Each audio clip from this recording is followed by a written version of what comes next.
यह थोड़ा अटपटा सा है लेकिन सत्य है।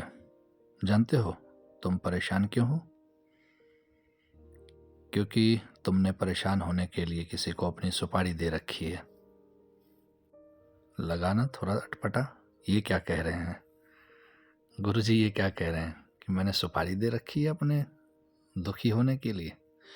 हाँ, तुमने अपने जीवन की स्टीयरिंग किसी और के हाथ में संभला रखी है।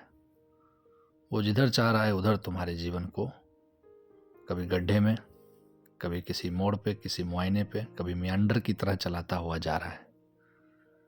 और वो क्या प्राप्त करवा रहा है? किसी न किसी प्रकार का दुख, तकलीफ। इस प्रवृत्ति को यहीं रोको। सबसे पहले स्वयं को पहचानो, उसके बाद यह तय करो कि मैं मेरी समस्त ऊर्जा के लिए स्वयं जिम्मेदार हूँ, चाहे वो सकारात्मक हो या नकारात्मक हो। मेरे जीवन के अंदरूनी मामले में, खुशी में, दुख में, तकलीफ में किसी को जिम्मेदार नहीं बनाना है, किसी को कारक तत्व नहीं बनाना है। सुख दुख अंतः मामलों को तुम स्वयं अनुभव करो और उस पर निर्णय लो। इसका कारक तत्व तुम स्वयं बनो। मामलों को तुम स्वयं अनुभव करो और उस पर निर्णय लो। इसका कारक तत्व तुम स्वयं बनो। सीमित जिंदगी में असीमित कामनाएं हैं। तुम्हें क्या पूर्ण करना है, तुम्हारा जन्म क्यों हुआ है, इस बात को ढूंढो, जानो, उसकी तरफ अपने जीवन की दिशा और दशा निर्धारित करो।